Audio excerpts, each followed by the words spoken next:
کراؤں گا تو یہ شفا شریف قاضی ایاز کی، اور اس کے ساتھ میں شرح شفا ملا علی قاری کو ساتھ رکھ رہا ہوں، بیک وقت 3 کتابوں کا مطالعہ ہوتا جائے۔ قاضی ایاز کا متن ہوگا اور ملا علی قاری کی شرح شفا شریف ہوگی،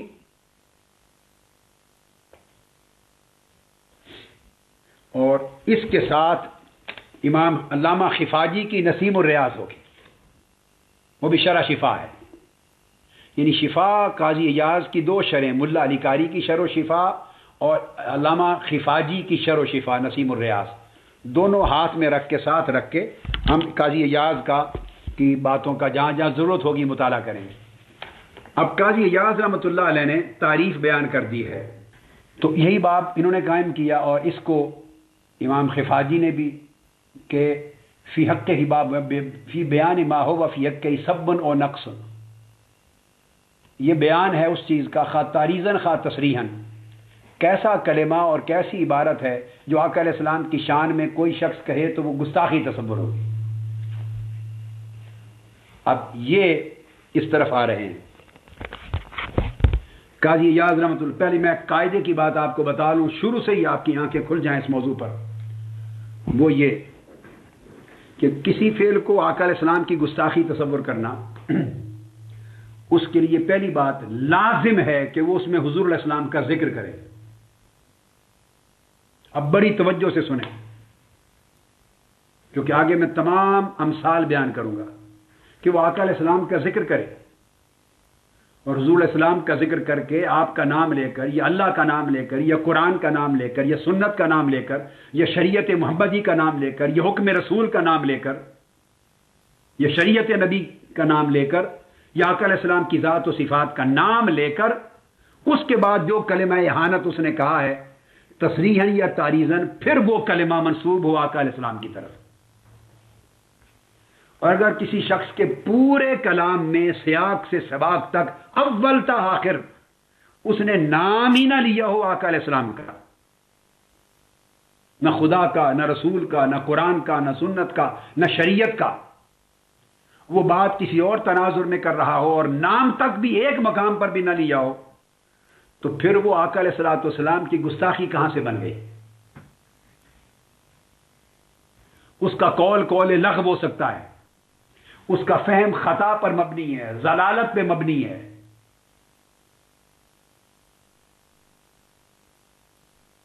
خلاف منصب بات ہو سکتی ہے، بےہودہ بات ہو سکتی ہے، تفسیق ہو سکتی ہے، فسق ہو، جو چاہیں کہہ لیں، مگر احانت رسول صلی اللہ علیہ وسلم کا قاعدہ ائمہ سے لینا ہوگا۔ یہ پڑھیے، اب قاضی ایاز پہلا باب تعریف کرتے ہیں کہ گستاخی کیا ہے۔ عبارت ہے قاضی ایاز فرماتی ان جمیع من علم، اے بندے جان لے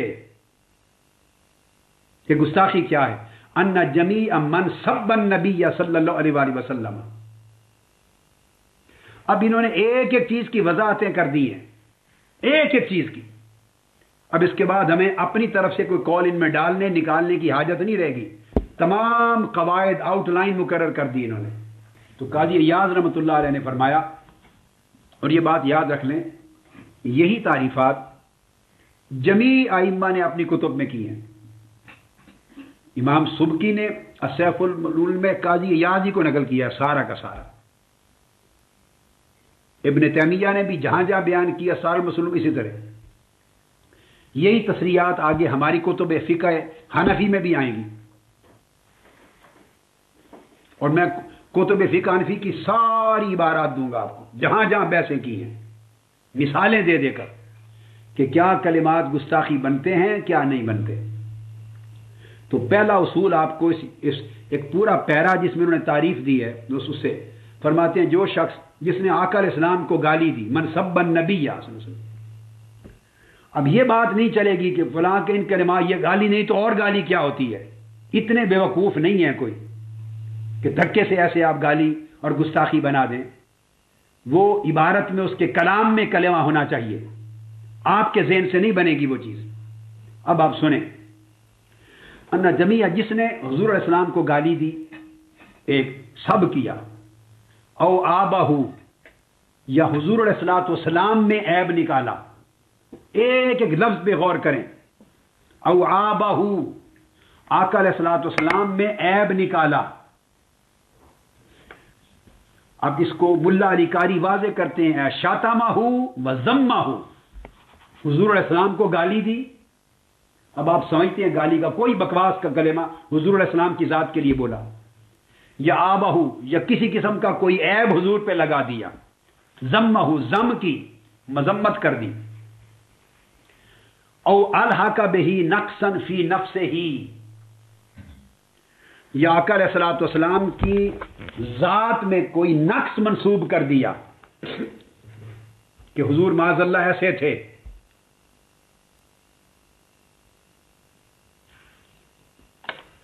اور فی نفس ہی میں، یہ میں نے ملا علی قاری کا بتا دیا آپ کو،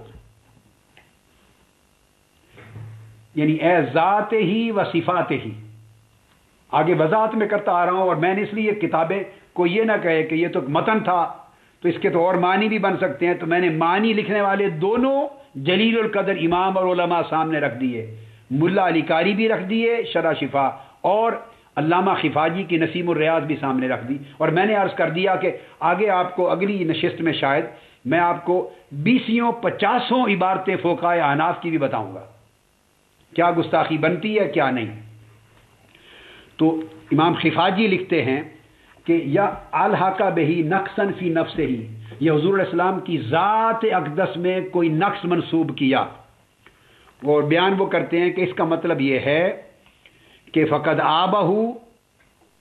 و نقص، آپ کوئی عیب لگایا حضور پر، حضور کا کوئی نقص بیان کیا. وفی نفس ہی کا مطلب مما یتعلق بخلقتہ ہی و خلقتہ، یہ حضور کے خلق سے یا حضور کے خلق سے، حضور کی ذات کی طرف کوئی عیب منسوب کیا، یا حضور کی خلقت جسم پاک میں، وجود اطہر میں، حسن میں، یا حضور کے خلق میں، آپ کے اخلاق اور عادات و اطوار میں، عادات شریفہ میں اور اخلاق مکرمہ میں، ان کی طرف کوئی عیب منسوب کر دیا اس نے. یہ گستاخی کی تعریف ہو رہی ہے، ایسا کلمہ بولا. او نسب ہی، آگے قاضی یاد کرتے ہیں، او دین ہی، او خصلت من خصال ہی. اور پھر وہ بیان کرتے ہیں کہ یا پھر اس کے علاوہ او نسب ہی اور دین ہی، یعنی پھر اس کے علاوہ اس نے حضور کی ذات اقدس پر یا حضور کے نسب پر تان کی، اور اس نے کہا کہ فلاں بندہ حضور سے افضل تھا، فلاں کا نسب حضور کے نسب سے افضل تھا، یا یہ کہہ دیا حضور معاذ قریشی نہیں تھے اور کسی معاذ اللہ نچلی ذات میں سے تھے، استغفر اللہ العظیم. یہ فرماتے ہیں کما سرا بہل فقہا، یہ علامہ خفاجی کی عبارت پڑھ رہا ہوں، شرح نسیم الریاض شرح شفا، فقہا نے تصریح کی ہے.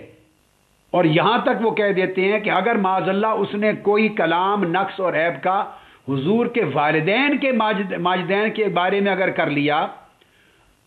تو وہ تنقیص اور گستاخی رسول نہیں سمجھا جائے گا، اس پر اختلاف ہوا ہے. یہ علامہ خفاجی لکھ رہے ہیں نسیم الریاض میں،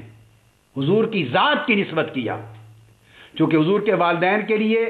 کئی لوگوں نے ان کے کفر کا عقیدہ کیا، ان کو کافر مانا، اور وہ علماء محدثین اہل سنت میں ہیں. کئیوں نے ان کو مومن جانا، وہ علماء محدثین اہل سنت میں ہیں. میں اور ہم سب آپ بیٹھے ہوئے ہیں، ہم ان کے اہل ایمان ہونے کے قائل ہیں، اور میں نے قرآن مجید کی 14 آیتوں سے ان کا امت مسلمہ ہونا، اہل ایمان ہونا ثابت کیا ہے. یہ اپنی اپنا مشرب و مذہب ہے، مگر وہ علماء بھی ہیں اہل سنت میں جن کو کسی نے کافر نہیں کہا، جنہوں نے حضور کے والدین کے ایمان کو نہیں مانا، کفر کا عقیدہ کیا.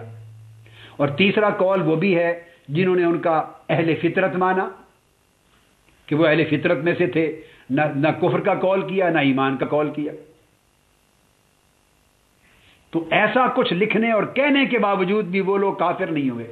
گستاخ رسول نہیں بنے، کیونکہ وہ کہتے ہیں ما واقع من الاختلاف فی اسلام ابویہ لیس من تنقیص النسب.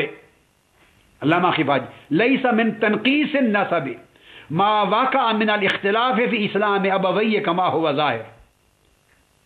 اس کو حضور کے نسب میں تنقیص اور گستاخی نہیں سمجھا جائے گا کہ ان کے والدین کو کسی نے ایسا کہہ دیا، کیونکہ اس پر اختلاف ہے علماء کا. تو آپ بات اصول وہی جو میں نے سمجھایا سمجھ گئے. جس پر اختلاف آ گیا علماء کا وہ تنقیص اور گستاخی سے نکل گئی. شرط ہے کہ حضور کا نام لے کر نسب پہ تان کرے کہ حضور ایسے ہیں اور ایسے نہیں، حضور کی ذات ایسی ہے ایسی نہیں، حضور کا خلق ایسا تھا ایسا نہیں، حضور کی خلقت اور وجود ایسا تھا ایسا نہیں، حضور کی ذات اقدس معاذ اللہ ایسی ہے ایسی نہیں. حضور کا نام لے کر یہ اس پہ سب کیا. اس کو انہوں نے بیان کیا. پھر اس کے بعد آگے بیان کرتے ہیں خواہ وہ حضور کے دین پر، خواہ حضور کے احکام پر، حضور کی سیرت پر، حضور کی دی ہوئی شریعت پر، حضور کے حکومات پر، قضایا پر، جو آپ نے فیصلے کیے، جو سنت دی، اس کا نام لے کر کہے کہ وہ باطل ہے، وہ غلط ہے، وہ جھوٹی ہے، وہ فلاں ہے فلاں ہے، اس میں نقص نکالے. نام لے کر آقا علیہ السلام کی سیرت، آقا علیہ السلام کی سنت، آقا علیہ السلام کی شریعت، حضور کی یا اسلام کا نام لے کر، یعنی نام لے اور منسوب کرے عیب، تب گستاخی بنے گی. اور پھر بیان کرتے ہیں اور ارادہ بہی، خواہ اس کی تعریضن کرے، اور شبہہ بشیئن، خواہ اس کے ساتھ کسی بری چیز کی تشبیہ دے، کسی بری گندی اور حقیر چیز کے ساتھ تشبیہ دے کہ معاذ اللہ تنقیص کرے. علی طریق سب لہو، گستاخی کے طریق پر، اذل ازراء علیہ، یا کسی ایسی چیز کے ساتھ حضور علیہ السلام کا نام لے کر تشبیہ دے جس پر حضور پر عیب ثابت ہو جائے. اب تصغیر لشأنہ، یہ حضور علیہ السلام کی ذات اقدس کے لیے ایسی بات کہے جو آپ کی شان کو چھوٹا کر دے، آپ کی شان اقدس کو معاذ اللہ تصغیر کرے. الغد منہ والعیب لہ، عیب لگائے، تخفیف شان کرے. فرماتے ہیں فہو صاب لہ، وہ شخص حضور علیہ السلام کا گستاخ ہے. آواز اونچی، یہ پہلی تعریف کر دی، وہ شخص حضور علیہ السلام کا گستاخ ہے. اب آپ نے اصول سمجھ لیا کہ اس پوری تعریف میں قاضی ایاز نے، ملا علی قاری نے، علامہ خفاجی صاحب نسیم الریاض نے، اور باقی کتب کے میں بعد میں لوں گا چونکہ میں شرح شفا کے ساتھ لے رہا ہوں نا، باقی بعد میں آئیں گی. ایک بات کا تعین ہو گیا، آخر اول سے آخر تک انہوں نے کہا کہ حضور علیہ السلام کی ذات کو نشانہ بنائے، اور خواہ وہ نشانہ تصریحاً بنائے خواہ تعریضاً بنائے، اشارتاً بنائے کنایتاً بنائے، ڈائریکٹ بنائے انڈائریکٹ بنائے، خواہ وہ حضور کا نام لے کر کسی بری چیز کی تشبیہ دے دے، حضور کی ذات کو تان کرے، حضور کی ذات کو گالی دے، حضور کی ذات میں عیب نکالے، حضور کی ذات اقدس کی طرف نقص منسوب کرے، حضور کا نام لے کر نسب میں منسوب کرے، حضور کے دین پر، دیانت پر، امانت پر، اخلاق پر، شرافت پر، آقا علیہ السلام کی خسرت پر، آقا علیہ السلام کی عزت و حرمت پر، آقا علیہ السلام کی عادات پر، اخلاق پر، آداب پر سب کرے، شتم کرے، گالی دے، نقص نکالے، عیبدار جانے اور ان کو گھٹائے اور ان میں تنقیص کرے اور اس کو عیب نکالے. فہو صاب لہ، وہ حضور علیہ السلام کا گستاخ ہے. والحکم فیہ حکم الصاب، ایسے شخص کے لیے حکم گستاخ کا حکم ہے. یقتل کما نبینہ، اس کی سزا قتل ہے. اب ان عبارتوں کو بہت غور سے دیکھتے چلے جائیے چونکہ یہ پڑھا کے پھر میں یہ عبارتیں پڑھ کے تو پھر اس پر آئیں گے. وہ کہتے ہیں کہ جب یہ چیز ثابت ہو جائے کہ اس نے حضور علیہ السلام کی ذات پر حملہ کیا نام لے کر، ذات سے مراد انہوں نے وسیع کر دیا، اس ذات میں حضور کی ذات بھی ہے، حضور کی نفس بھی ہے، حضور کا نسب بھی ہے، حضور کی دین و دیانت بھی ہے، حضور کی سنت اور سیرت طیبہ بھی ہے، حضور کی خصلت بھی ہے، حضور کی شان بھی ہے، حضور کا معجزہ بھی ہے، حضور کا قرآن بھی ہے، حضور کی عظمت بھی ہے، آقا علیہ السلام کی نبوت اور عزت بھی ہے. حضور کی ذات کا کوئی گوشہ ہو نام لے، حضور کا نسب بھی ہے، اس کو ٹارگٹ کرے، اس کی گستاخی کرے، اسے گالی دے، اس میں عیب نکالے، اس میں نقص پیدا کرے، اس میں عیب منسوب کرے، اس میں کمی کرے، تخفیف کرے، اور خواہ وہ چیز حضور کی نسبت کی ہو، اس میں حضور کی پسند ہے. یہ آگے آئے گا. مثلا آقا علیہ السلام کی سنت میں جو چیز حضور پسند کرتے اس میں آقا علیہ السلام کا لباس آ جاتا ہے، آقا علیہ السلام کا اوڑھنا بچھونا آ جاتا ہے، آقا علیہ السلام کے جوڑے نالین آ جاتے ہیں، آقا علیہ السلام کی خوراک آ جاتی ہے، آقا علیہ السلام کا کھانا پینا آ جاتا ہے، آپ کا سالن، آپ کی سبزیاں، آپ جو جو کھاتے، جو جو تناول فرماتے، جو جو جس طرح بیٹھتے، جس طرح اٹھتے، کھانے کے بعد انگلیاں مبارک صاف کرتے، برتن صاف کرتے، عادات، اطوار، اخلاق، طور، شعار، طریقہ، آقا علیہ السلام کی ذاتی پسند ناپسند، اس ساری چیز کو حاوی ہے۔ جو اس کا نام لے، آقا علیہ السلام کا نام لے کر نسبت دے کر، اور پھر اسے گالی دے، اس پر تان کرے، اس پر نقص نکالے، عیب منصور کرے، اسے گھٹیا کرے، نفرت کا اظہار کرے، تحقیر کرے، استخفاف کرے، یہ بات تعین ہونا چاہیے۔ فرمایا وہ حکم الصاف میں آتا ہے اور وہ گستاخی ہے، اس کی سزا قتل ہے۔ ایسی صورت میں کہتے ہم شک نہیں کرتے، خواہ وہ یہ کلمات تصریحاً کرے، خواہ تلویحاً کرے، خواہ صریحاً کرے، خواہ اشارتاً کرے، جو چاہے اب اس کی تعویل نہیں ہو جائے گی، کیونکہ اس نے آقا علیہ السلام کا نام لیا۔ سیاق و سباق کے کلام میں شک نہ رہا کہ بات کس کی کر رہا ہے۔ آقا علیہ السلام کا نام لیا، یا اس نے اس کے سامنے نام لیا گیا، یا اس نے لیا اور اس نے نام لے کر پھر اس طرح کا کوئی کلمہ گستاخی کا کہا تو کوئی شک نہ رہا، اور وہ گستاخی کا کلمہ ہوا تو پھر فرماتے ہیں تصریحاً بھی، تعریضاً بھی، اور تصریحاً بھی، تلویحاً بھی وہ گستاخی ہوگی۔ اب دوسری تعریف دیتے ہیں، پھر آگے بیان چل رہا ہے قاضی ایاز رحمۃ اللہ علیہ کا،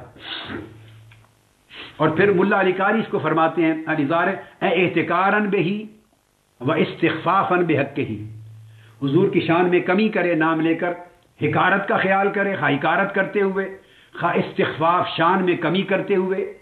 ایل احتکار عظیم قدر ہی، یا حضور علیہ السلام کی عظیم قدر و منزلت ہے اس کو حقیر جانے یا اس کو نقص کرے امر میں۔ اور اس چیز کے اوپر فرماتے ہیں کہ وہ حکم صاحب ہوگا اجمالاً، کہتے اجمالاً ہم نے حکم اس پر گستاخی کا لگا دیا، کما نبینہ تفصیلاً بعد میں بیان کریں گے، اور اس میں اس کو کوئی رعایت نہیں دی جائے گی۔ اب اس میں پھر آگے کرتے ہیں وَكَذَلِكَ، اب دوسری تعریف لاتے ہیں قاضی ایاز رحمۃ اللہ علیہ، وہ فرماتے ہیں وَكَذَلِكَ مَنْ لَعَنَهُ او دعا علیہ۔ اب فرماتے ہیں کہ ان کلمات سے بھی گستاخی بنتی ہے۔ جس نے آقا علیہ السلام پر لعنت بھیجی، معاذ اللہ استغفر اللہ، نقل کفر نباشد، مگر ائمہ نے لکھا ہے، سمجھایا ہے، اور اس لیے دین کی اور فقہ کی اور عقیدہ اور ایمان کی باتیں سمجھانے کے لیے پڑھا رہا ہوں اور پڑھ رہا ہوں اور سمجھ رہا ہوں اور سمجھا رہا ہوں۔ اس طرح جو آقا علیہ السلام پر معاذ اللہ لعنت بھیج دے، کوئی بدبخت اور کمینہ، اور دعا علیہ، حضور کو بد دعا دے دے، کوئی بیہودہ کلمہ بول دے، ایسا ہو حضرت محمد کے ساتھ ایسا ہو جائے، ایسا تیسا بول دے، بکواس کر دے، لعنت بھیج دے اور بد دعا کر دے، ہلاکت کی بات کر دے آقا علیہ السلام کی ذات اقدس پر، کوئی ایسا بکواس کرے، اور تمنا مدرۃ اللہ، یا حضور علیہ السلام کے لیے کوئی بدبختی اور نقصان کی چیز کی تمنا کرے، میں چاہتا ہوں حضور کو ایسا ہو جاتا، کاش، خدا نہ خواستہ میری خواہش ایسا ہوتا، معاذ اللہ۔ وَنَاسَبَ إِلَيْهِ مَا لَا يَلِيقُ بِمَنْصِبِهِ عَلَى طریق ذم والعیب،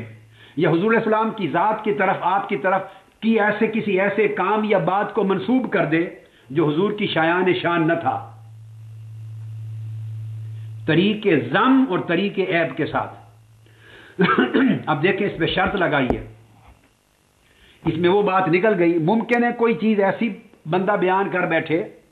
جو آقا علیہ السلام کے زیب شان اور شایان شان نہ تھی، مگر اس نے وہ بات کر دی نالائکی کی وجہ سے، مگر طریق ذم اور طریق عیب سے نہیں کی۔ وہ عیب لگانا نہیں چاہتا تھا، مذمت نہیں کرنا چاہتا تھا، مگر ایسی بات کر دی جو حضور کے شایان شان نہ تھی، تو وہ خارج ہو گئی گستاخی سے۔ شرط لگا کر علی طریق ذم والعیب، حضور علیہ السلام کی ذات اقدس کی طرف نامناسب ان کے شایان شان جو چیز نہیں، وہ منسوب کر دی طریق ذم سے۔ اب اللہ علی قاری فرماتے ہیں لعلہ احتراز من الخطا او صحو، یہ طریق ذم اور طریق عیب کی جو شرط لگائی ہے قاضی ایاز نے، فرماتے ہیں یہ اس لیے لگائی ہے اعتراض کرتے ہوئے کہ اگر خطا اور صحو کے طور پہ کوئی ایسی بات کر بیٹھا جو حضور کے لیے شایان شان نہیں تھی، حضور کے ذمن میں وہ نہیں کرنی چاہیے تھی، تو فرمایا وہ گستاخی کے زمرے میں نہیں آئے گا۔ ملا علی قاری فرماتے ہیں یہ شرط اس لیے لگائی گئی ہے طریق ذم والعیب، تاکہ خطا اور صحو نکل جائے، اور یہ ڈائریکٹ گستاخی کے لیے نہیں ہے، یہ سہولت اوپر نہیں دی، تعریف نمبر 1 میں نہیں دی، یاد رکھ لیں، یہ کذالک نچلی بات میں دی کہ کوئی ایسی چیز منسوب کر دی، کوئی ایسا واقعہ یا کوئی ایسی چیز جو حضور کی شایان شان نہ تھی۔ آگے تفصیلی مثالیں بھی آئیں گی، ایک الگ فصل انہوں نے قائم کی ہے کہ کون سے کلمات گستاخی نہیں ہوتے، وہ فصل بھی آئے گی، اور آپ کے رونگٹے کھڑے ہو جائیں گے سن کر اور پڑھ کر، اور سمجھ آ جائے گا کہ یہ کیا دین کا مذاق بنا رکھا ہے ہم نے۔ تو فرماتے ہیں کہ طریق ذم اور طریق عیب سے حضور کے منصب کے خلاف کوئی چیز منسوب کر دے۔ اب آگے آیا کہ کوئی ایسا کلام جو آقا علیہ السلام کی شان اقدس میں قبیح بول دیا، حضور کی شان میں قبیح کلام بول دیا، وہ بھی گستاخی ہو جائے گا، جو آپ کی جہت عزیزہ کی طرف، حضور کی ذات کی طرف، حضور کی طرف، یا کوئی جھوٹا قول بول دیا، منکر ناپسندیدہ بات حضور کا نام لے کر ان کی طرف منسوب کر دی۔ وَأَيَّرَهُ بِشَيْءٍ مِّمَّا جَرَى مِنَ الْبَلَاءِ وَالْمِحْنَةِ، آقا علیہ السلام نے فقر اختیاری اختیار کیا، کئی دن کھانا نہیں تناول فرماتے تھے، پیٹ بھر کے نہیں کھانا کھایا، اس طرح کے واقعہ کو حضور علیہ الصلوۃ والسلام کو حضور کو آڑ دینے کے لیے، آقا کی ذات اقدس میں عیب نکالنے کے لیے کہہ دے کہ بھوکے تھے، ان کو ملتا کچھ نہیں تھا، اگر ملتا تو کھا لیتے، تو ان کو فقیر مسکین اور بھوکا معاذ اللہ عیب دار طریقے سے حضور کے فقر اختیاری کو فقر اضطراری بنا کے پیش کیا تاکہ شان میں تنقیص ہو۔ تو فرماتے ہیں یہ گستاخی ہو جائے گی۔ او غمسہ اے آبہ، پھر حضور علیہ السلام کو عیب والا بنایا آقا علیہ السلام کا نام لے کر، ببعض العوارض البشریہ، ایسے عوارض بشریہ کا ذکر کر کے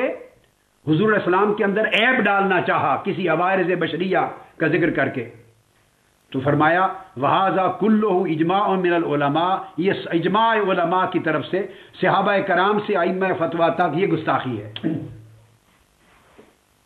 یہ سب گستاخی کی تعریف میں آتا ہے۔ اب آپ نے جب یہ قول سن لیا، اس کے بعد انہوں نے پھر اختلاف کی بحث کی ہے کہ وہ میں بعد میں لوں گا انشاءاللہ، کہ جو آقا علیہ السلام کو گستاخی کرے اس کی سزا قتل ہے، اور اس میں پھر ردت یعنی ارتداد کی سزا ہے بطور حد کے یا بطور ارتداد کے۔ اس پہ کہا کہ فلاں فلاں ائمہ کا قول یہ ہے، جیسے میں نے آپ کو بتا دیا مالکیہ اور حنابلہ اور شوافع کا، اور فرمایا امام ابو حنیفہ اور ان کے اصحاب اور ثوری اور اہل کوفہ اور اوزائی کہتے ہیں نہیں، یہ ردہ ہے ارتداد میں، جس کی وجہ سے توبہ قبول ہوتی ہے۔ اس موضوع کو بعد میں لیں گے، وہ اختلاف کی طرف آئے ہیں۔ اب مثالیں لے رہے ہیں کلمات اہانت کی، میں اگلا حصہ بتا رہا ہوں، چونکہ یہ جو موضوع ہے اختلاف کا کہ ارتداد ہے یا نہیں ہے، توبہ قبول ہے یا نہیں ہے، اور عورت کرے یا غیر مسلم کرے تو رد ہے، ارتداد ہے یا نہیں، انہوں نے ان موضوعات کو لے لیا درمیان میں، یہ ہم بعد میں الگ ڈسکس کریں گے۔ میں ابھی تعریف ہی کو لے رہا ہوں، تعریف کے کون سے کلمات ہیں جو اہانت میں بنتے ہیں، ابھی اسی تعریف کو لے رہا ہوں کہ حکم صاحب کن پر لاگو ہوتا ہے۔ گستاخ کا قول، یہ شفا شریف کے اگلے کلمات ہیں صفحہ 768 پر۔ اب انہوں نے مثالیں دی ہیں، یہ سارا کچھ پڑھنے کے بعد پھر ہم اس نتیجے پہ پہنچیں گے کہ جو مثالیں ائمہ نے دی وہ بھی سارا سب ذہن میں رکھ لیں، اور اس کے بعد جو اس وقت ہم نے صورتحال بنا رکھی ہے وہ کہاں فال کرتی ہے، کس گستاخی میں آتی ہے۔ صفحہ 768، روا ابن وہب اب مثالیں دے رہے ہیں کہ تعریفیں بیان کرنے کے بعد اب مثالیں، تعریفیں بیان کی، پھر ائمہ کا ایک اختلاف علمی بیان کیا، اختلاف کو ہم نے چھوڑ دیا، پھر تعریفوں کے بعد مثالیں دی بطور نمونہ کہ کیا کیا کلمات ہیں، اگر اس طرح کے کلمات کہے جائیں تو گستاخی بنتی ہے۔ اس میں آپ فرماتے ہیں کہ امام مالک سے مروی ہے، من قال ان رداء النبی صلی اللہ علیہ وآلہ وسلم واسخ اراد به عیبہ قتل، یہ پہلی مثال دی ہے۔ اب آپ دیکھتے آئیں گے کوئی ایک مقام آپ کو ایسا نہیں ملے گا جس میں براہ راست قائل کے قول کی نسبت حضور علیہ السلام کی طرف نہیں۔ اگر اللہ کی گستاخی ہے تو اللہ کا نام لے کر گستاخی ہونی چاہیے، پھر کلمات پر بحث ہوگی کہ تصریحاً ہیں یا تعریضاً ہیں، سریحاً ہیں یا کنایتاً ہیں، تلویحاً ہیں یا سریحاً ہیں، پھر ان کی تعویل ہے یا نہیں، آگے بحث آئے گی۔ مگر ایک شرط ہے کہ اگر گستاخی اللہ کی ہے سب اللہ، تو اللہ کا نام لے کر سب ہونی چاہیے۔ رسول پاک صلی اللہ علیہ وسلم کی ہے تو رسول اللہ صلی اللہ علیہ وسلم کا ذکر کر کے سب ہونی چاہیے، گستاخی ہونی چاہیے۔ قرآن کی ہے تو قرآن کا نام لے کر، سنت کا نام لے کر، شریعت کا نام لے کر کلمہ گستاخی کہو، ان تمام الفاظ کے ساتھ جو میں نے بیان کر دیے۔ اب مثالیں سن لیے، کہتے ہیں مثال یہ ہے، امام مالک نے فرمایا کوئی شخص حضور علیہ السلام کی چادر اور لباس کو کہے کہ یہ میلا ہے، حضور کا لباس میلا ہوتا تھا، یہ جملہ بولے، اب بڑی سننے والی بات ہے، لباس کو میلا کہے، مگر شرط اس میں یہ ہے اراد بہی عیبہ، یہ قاضی ایاز نے آگے شرط لگائی ہے کہ حضور کی حرمت کا تحفظ بھی کیا ہے، عظمت اور عزت کا تحفظ بھی کیا ہے، اور دین کے احکام کا مذاق بھی نہ اڑنے پائے تو حرمت جان کا تحفظ بھی کیا۔ فرمایا اور یہ میلا کہنے سے مراد اس کی آقا علیہ السلام پر عیب لگانا ہو، قتلا، وہ کافر ہو جائے گا، اسے قتل کیا جائے گا۔ یعنی عبداللہ علی قاری کہتے ہیں اراد بھئی عیبوں کو، اس کا جو ہے نقص بیان کرے، حضور کے ارادہ اس کا نقص بیان کرنے کا اور تان کرنے کا ہو، کہیں ایسا نہ ہو کہ وہ بے وقوف اس میلا کہہ کے تو مراد لینا چاہتا ہے کہ اتنی سادگی رکھتے تھے، ہر دوسرے روز نہیں دھلواتے تھے، سادگی رکھتے تھے، یہ ایسی فقر اختیاری میں رہتے تھے آقا علیہ السلام، بس اس کا دھیان اس طرح کا نہ ہو تو یہ بےہودہ کلام ہو جائے گا، یہ اس کا پاگل پن ہو جائے گا، نازیبا کلمہ ہوگا، رد کر دیا جائے گا، نازیبا ہوگا۔ مگر ایسے شخص کو گستاخی اور کفر سے نکالنے کے لیے کہا کہ ارادہ ہو اس کا لباس میلا ہوتا تھا، میلا کچیلا سمجھنا کہ اس میں عیب اور نقص اور تان کا ارادہ ہو، ارادہ بہی، تب وہ گستاخ ہوگا، اسے قتل کرنے کا حکم ہوگا۔ یہی بات ملا علی قاری نے کہی۔ اب ملا علی قاری نے یہاں جو میں نے آپ کو مثال دی وہ فرماتے ہیں کہ اگر اس کا تان اور نقص اور عیب نکالنے کا ارادہ نہ ہو تو پھر گستاخی میں نہیں جائے گا۔ قاضی ایاز کے قول میں وہ کہتے ہیں کیونکہ اس ثابت فی الشمائل، آقا علیہ السلام کے شمائل سے ثابت ہے کہ آقا علیہ السلام کئی بار آپ کا جو لباس اطہر ہوتا تھا، فرماتے اصابت دسومت، اس میں بال مبارک آتے تھے، لگتے تھے، یا پسینہ مبارک اس میں آتا تھا، بے شک پسینے سے خوشبو مبارک آتی تھی، اور فرماتے ہیں دسما کا لفظ آیا ہے جو عربی میں شمائل میں کہتے ہیں وہ وسخ کے لیے یوز ہوتا ہے، میل کے لیے، ظاہراً ضد النظیفہ، نظافت کے خلاف میلے کے لیے یوز ہوتا ہے، تو شمائل کی کتابوں میں آیا ہے، مگر گستاخی قرار نہیں دیا، وہ کسی اور ضمن میں بیان کیا کسی کو، مثلا غزوہ میں ہیں، جنگ میں ہیں، مٹی آقا اٹھا رہے ہیں، غزوہ خندق میں اینٹیں پتھر اٹھا رہے ہیں، مٹی جس میں پاک پہ لگ رہی ہے، لباس عطر پہ لگ رہی ہے، یا اس طرح کی صورتحال ہے، بچوں کو اٹھایا ہے، کسی بچے نے کبھی بول کر دیا ہے آپ کا تو دھلوا دیا، اور سفر میں ہے، گرد و غبار پڑ گیا ہے، تو شمائل میں ایسے تذکرے آئے ہیں، تو فرمایا اس لیے قاضی ایاز نے شرط لگائی ہے اراد بہی عیبہ اے نقصہ و تانہ، کہ اس کا ارادہ وسخ کہنے کا، میلا ہونے کا ارادہ عیب اور تان کا ہو تو تب وہ کافر گستاخ ہوگا۔ دوسری مثال دیتے ہیں، اور یہی انہوں نے بیان کی ہے علامہ خفاجی نے بھی یہی مثال بیان کی، ارادہ بہی عیبہ، ان کے لفظ سن لیں نسیم الریاض کے، کہ وسخ کہا، میلا کہا، مگر اے قاصدہ تنقیسہ والازراء بہی، یہ علامہ خفاجی بیان کر رہے ہیں شرح شفا، کہ شرط یہ ہے کہ اس کا ارادہ اور نیت یہ تھی کہ حضور کی تنقیس کرے، لباس کو میلا کہہ کر، اور حضور کی شان میں کمی کرے، اس ارادے سے کہا، تب وسخ ان کا لفظ جو ہے وہ گستاخی میں شمار ہوگا۔ اور اگر سیاق کلام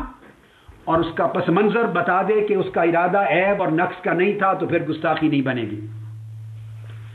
پھر فرماتے ہیں دوسری مثال، وقال بعض علماءنا اجمع العلماء ان من دعا على نبی من الانبیاء بالویل انه یقتل بلا استتابہ۔ پھر دوسری مثال دیتے ہیں کہ کوئی شخص حضور علیہ السلام پر یا انبیاء میں سے کسی بھی نبی کو بد دعا دے اور کہے معاذ اللہ وہ ہلاک ہو جائیں، یا ان پر عذاب ہو، یا ایسا ہو یا خدا ان سے ایسا کر دے، نام لے کر حضور علیہ السلام کا یا نبی من الانبیاء بالویل، فویل للمصلین، جیسے قرآن میں ہلاکت کی بات یا عذاب کی بات کر دے، یا کلمہ مکروہ کسی ایک نبی کا نام لے کر دے، تو فرمایا وہ گستاخ ہوگا، فانہ یقتل، اس کی سزا قتل ہوگی۔ اب یہ چیز کوئی اس کی وضاحت کی ضرورت بھی نہیں ہے۔ پھر اس کے بعد تیسرا مثال دیتے ہیں، قاضی عیاض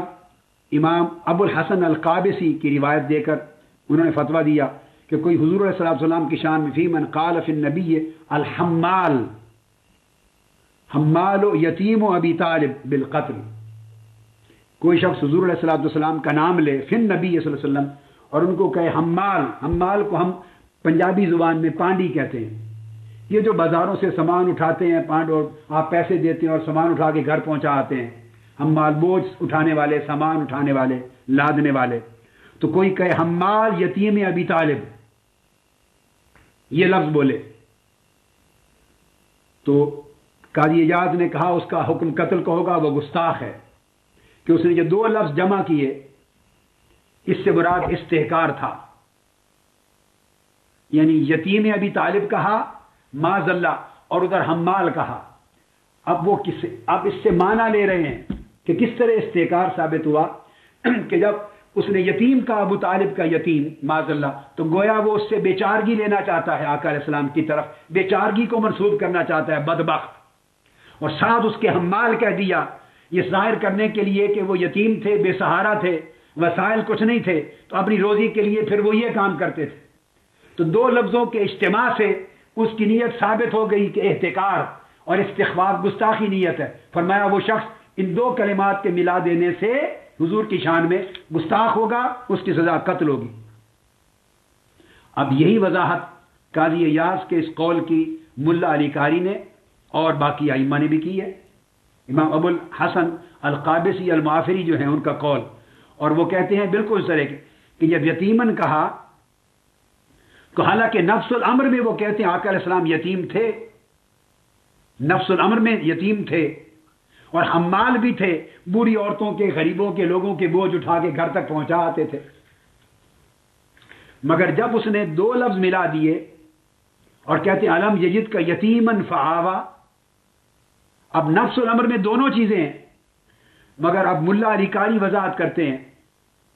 وہ کہتے ہیں کہ چونکہ اس نے لعل الجمع بین الوصفین، دو وصف جمع کیے ہیں اس نے کہ حضور کو حمال کہا اور یتیم ابی طالب کہا،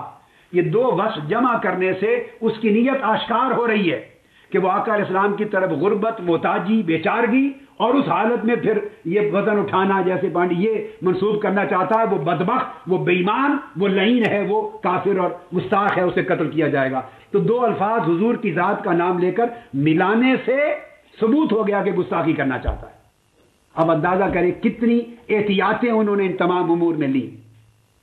کہ، اور اس کو پھر وہ کہتے ہیں لظہور استہانت ہی بذالک، اس سے استہانت ثابت ہو جاتی ہے۔ اب اس کے بعد اگلا مثال دیتے ہیں حضور کی گستاخی مثلا کیسے ہوتی ہے، وہ کہتے ہیں امام ابو محمد بن ابی زید القیروانی مالکی ائمہ میں سے بیان کرتے ہیں بقتل رجل سامع قوما یتذاکرون صفۃ النبی صلی اللہ علیہ وآلہ وسلم اذ مر بهم رجل قبیح الوجه واللحیہ فقال لهم تريدون تعرفون صفته هي في صفة هذا المار في خلقه وليته هي صفة هذا المار في خلقه وليته قالت قتل ولا تقبل توبته۔ ابھی ایک اور مثال دی ہے، یعنی گستاخی کی مثالوں کے ساتھ تعریف دی ہے، کیسے کیسے کلمات سے گستاخی بنتی ہے اور کیسے سے نہیں، نئی کی فصل آگے قائم کی ہے، جن سے نہیں بنتی آگے قائم کی۔ فرماتے ہیں کہ مثلا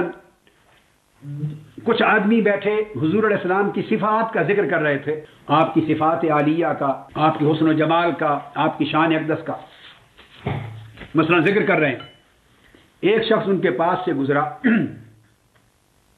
وہ شخص قبیح الوجہ تھا، کریہ منظر، بد شکل قسم کا، اور اس کی داڑھی بھی بڑی گھنی عجیب قسم کی پھیلی ہوئی، جس میں حسن نہیں تھی، تراش نہیں تھی، داڑھی میں حسن نہیں تھا، اس کی اچھا زینت نہیں تھی داڑھی میں رکھی ہوئی اس نے، اور چہرہ بھی بڑا مکروہ قسم کا تھا۔ گزرا تو اس نے پوچھا کہ تم جاننا چاہتے ہو جس نبی اور رسول کی تعریف کر رہے ہو کہ وہ کیسا تھا؟ اس شخص نے کہا جاننا چاہتے ہو کہ وہ رسول کیسا تھا؟ اس نے کہا یہ شخص دیکھا جو گزر رہا ہے سامنے، جس کی داڑھی بھی دیکھ لی ہے، جس کا منہ بھی دیکھ لیا، وہ تمہارا رسول اس جیسا تھا۔ تو حضور علیہ السلام کا مذاکرہ ہو رہا ہے اور اس میں اس نے کہا کہ اس جیسا تھا، تشبیہ دے دی۔ فرمایا اس تشبیہ سے وہ لعین مرتد ہوگا، کافر ہوگا، اس کی توبہ قبول نہیں ہوگی۔ عند المالکیہ، یاد رکھ لیں، احناف کے ہاں ہر جگہ توبہ قبول ہوگی، یہ بات سمجھ لیں۔ امام اعظم اور ائمہ متقدمین کے ہاں ہر کیس میں توبہ قبول ہوگی، گستاخی میں ہر کیس میں اس سے توبہ مانگی جائے گی، اگر کر دے تو معاف کر دیا جائے گا۔ اور میں نے آپ کو بتایا بعد متاخرین احناف نے قول لیا عدم قبول توبہ کا، کہ گستاخ رسول سے توبہ نہیں کرائی جائے گی اور قبول نہیں کی جائے گی، یہ دوسرا قول ہے۔ مگر متاخرین کا، متقدمین کا قبول توبہ کا تھا۔ یہ مالکیہ کا ہے، چونکہ قاضی ایاز مالکی ہیں، اس لیے اپنے مذہب کے مطابق لکھ رہے ہیں ولا تقبل توبۃ، یہ اندر مالکیہ چل رہا ہے۔ یہ اصول کو ذہن میں رکھ لیں ہر جگہ۔ تو اور یہ حنابلہ کا بھی یہی مذہب ہے، اور شوافع کا بھی غالب اکثریت قول یہ ہے۔ تو وہ گستاخ رسول ہے، اس کی قتل ہوگی سزا۔ اسی طرح امام احمد بن ابی سلیمان، جو حضرت سہنون امام مالک کے جو تلمیذ ہیں، جیسے امام ابو یوسف امام اعظم کے ہیں، تو امام مالک کے سب سے عظیم شاگرد حضرت سہنون، تو ان کے صاحب اصحاب میں سے امام احمد بن ابی سلیمان۔ اب اس سہنون کے یہ جو ہیں اصحاب میں سے یہ دونوں لفظ آتے ہیں، یاد رکھ لیں، سہنون بھی اور سہنون بھی دونوں اعراب ہیں، یہ امام مالک کے اکابر تلمیذ ہیں۔ اب انہوں نے مثال بیان کی، من قال ان النبی صلی اللہ علیہ وسلم کان اسود یقتل، وہ کہتے ہیں کوئی شخص کہے حضور علیہ السلام کو معاذ اللہ کے حضور کالے تھے،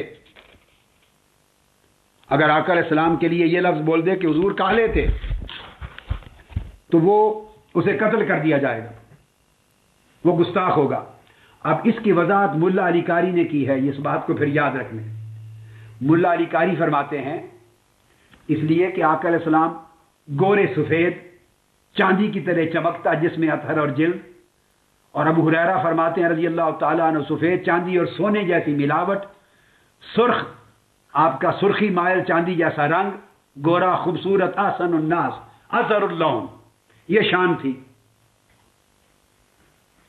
اب وہ فرماتے ہیں کہ اب ایسی صورت میں وہ جو شخص گستاخ ہو جائے گا،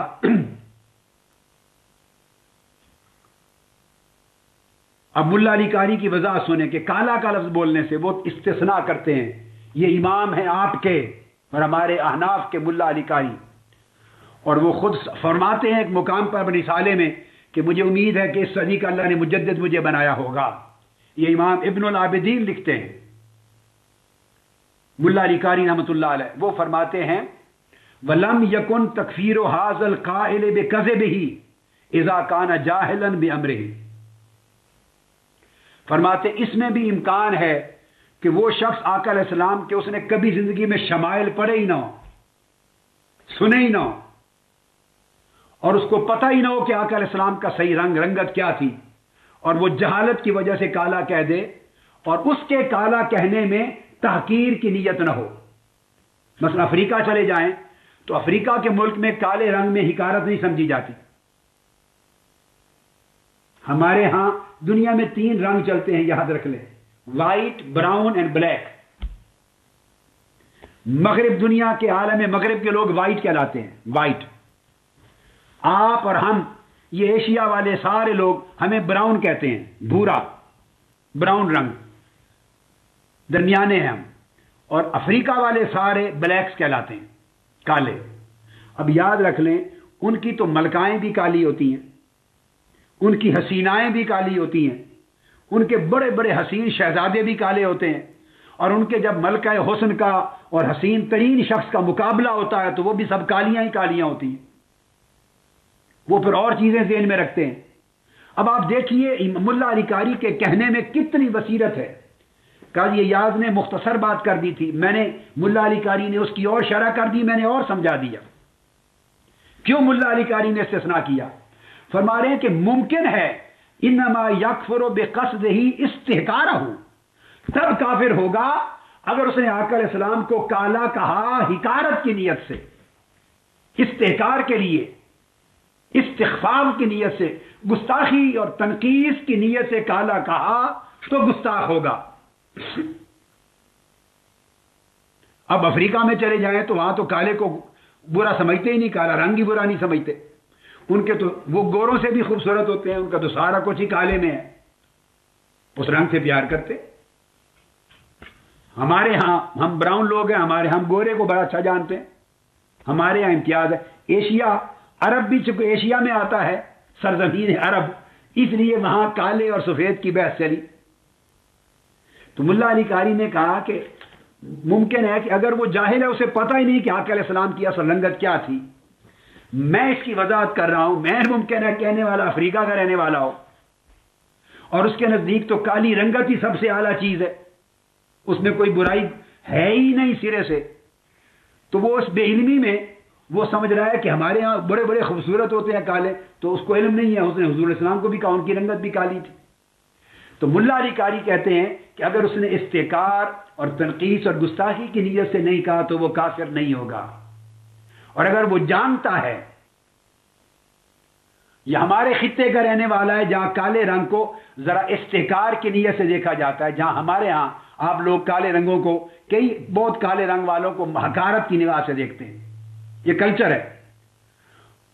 اور جہاں یہ سمجھا جاتا ہے کالا رنگ حقارت کی نشانی ہے، تو اس نے اگر یہ جھوٹ بولا اور تہمت لگائی اور تنقیص کا ارادہ اس کا ظاہر ہوا تو فرمایا وہ کافر ہوگا، اور بلا شک و شبہ قتل اس کی سزا ہوگی۔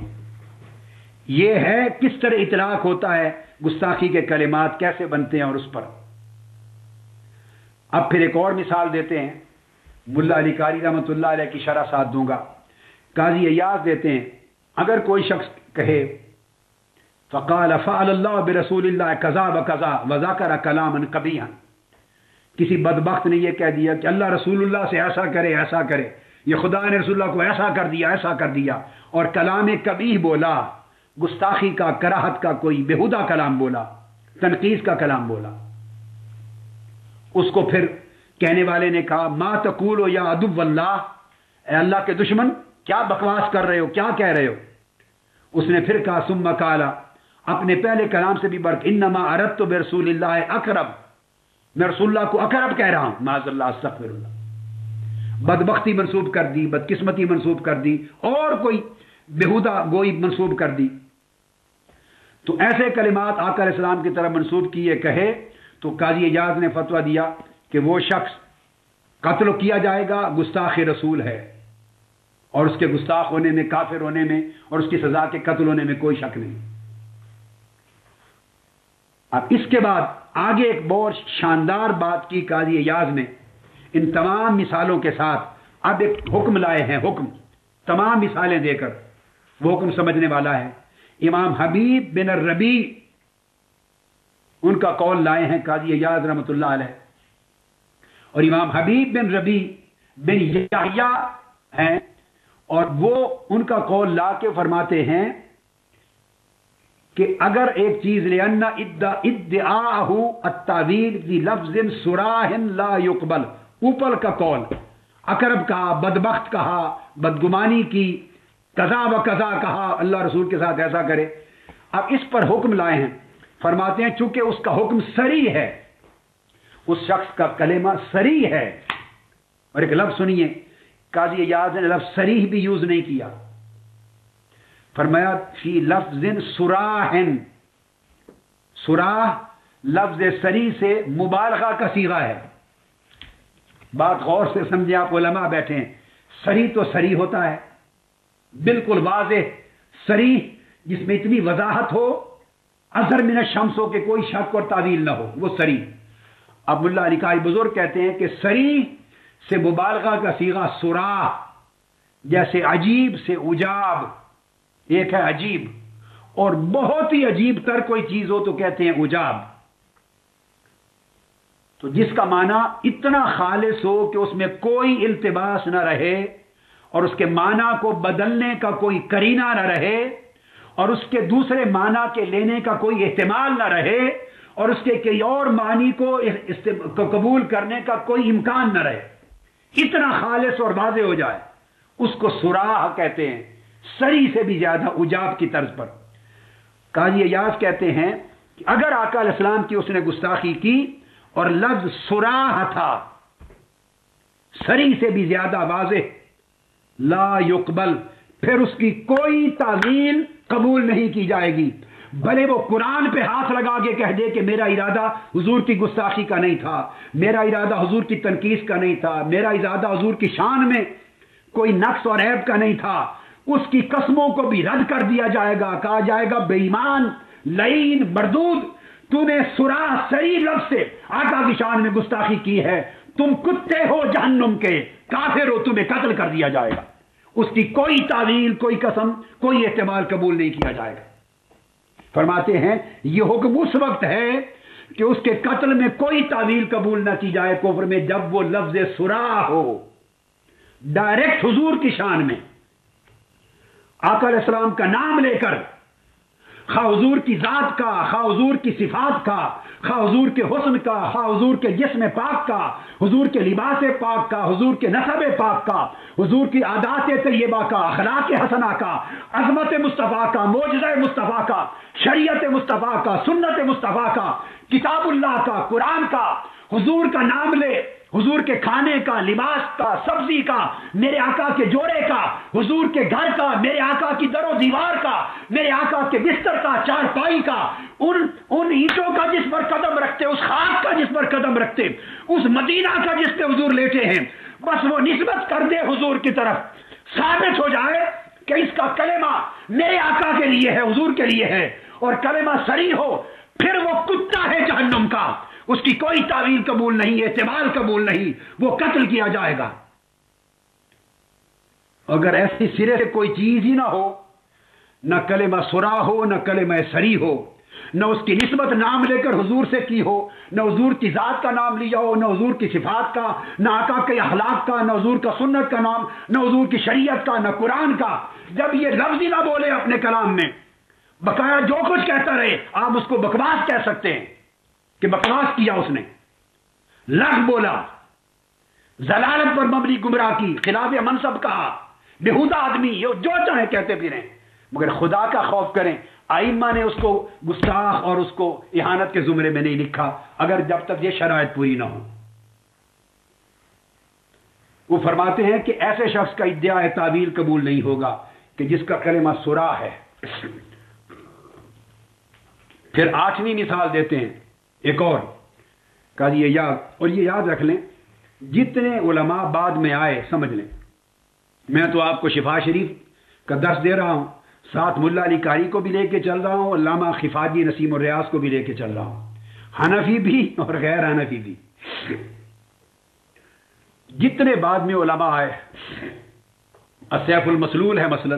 علامہ سبکی کی، تو گستاخی کے کلمات بطور نمونہ لکھے ہیں، ابن تیمیہ آئے، ابن عابدین آئے، جتنے بھی بعد میں آئے، اکثر جب گستاخی کی بحثیں آئی ہیں تو مثالیں سب نے شفا شریف سے لی ہیں، انہوں نے جامع اور مانع مضمون بیان کر دیا ہے، اور پھر اس کی شروع اور مزید اور امکانات فقہی اعتبار سے ہمارے فقہاء نے کتب میں دے دیے ہیں، وہ بحث اگلی نشست میں دوں گا۔ ایک اور مثال دیتے ہیں کہ امام ابو عبداللہ بن عطاب نے بیان کیا کہ ایک اشعار ہے، اشعار کہتے ہیں جو لوگوں سے ٹیکس وصول کرتا ہے، ٹیکس،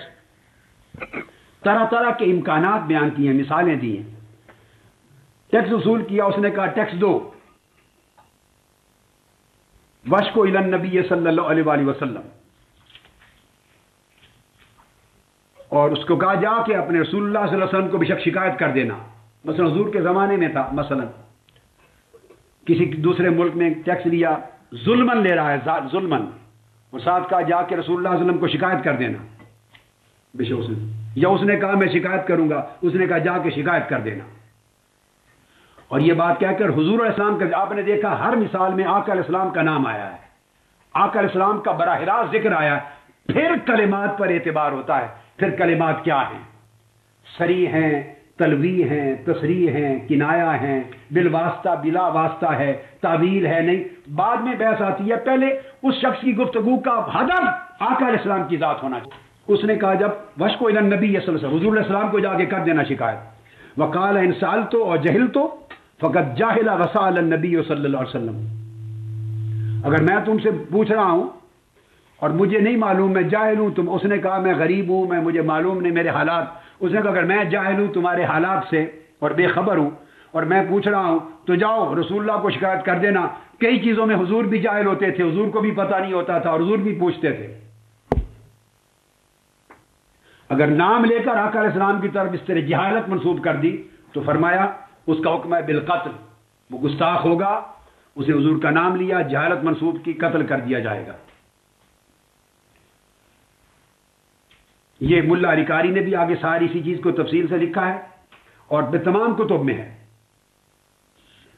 اسی طرح آگے مثال دیتے ہیں فقہائے اندلس کی. ابن حاتم متفقہ تھا الطلیطلی، ابن حاکم المتفقہ الطلیطلی اندلس کے ابن حاتم، اس کے قتل کا فیصلہ دیا. اس نے مناظرے کے دوران حضور علیہ الصلوۃ والسلام کو استحقار کے انداز میں، حقارت کے طریقے میں یتیم بھی کہا اور خطن حیدرہ کہا یتیم اور خطن حیدرہ. یتیم اور خطن حیدرہ سے حیدرہ سیدنا علی شیر خدا مراد ہیں اور خطن سے مراد سسر عربی میں، یعنی بیوی کا والد. اس نے مناظرے کے دوران کہہ دیا حضور علیہ السلام کو کہ حضور یتیم اور حضرت علی کے سسر. تو ایک اور دوسری بات اس نے کہہ دی کہ اس کا زعم، اس کا خیال تھا کہ ان زہدہ لم یکن قصدا ولو قدر علی الطیبات اکلھا. حضور کا جو زہد تھا، فقر، وہ اضطراری تھا، اختیاری نہیں تھا. اگر کچھ مل جاتا تو روزانہ خوب پیٹ بھر کے کھا لیتے، کیونکہ ملتا نہیں تھا اس لیے فقر تھا. اس نے دو باتیں کہہ دی، حضور کو یتیم، حضرت علی کا سسر، اس طرح بےہودگی سے کلام کر دیا، اور فقر اختیاری کو اضطراری کا نام لے کر، اور اس طرح کئی اشباہ اس کے متشابہ چیزیں کہیں.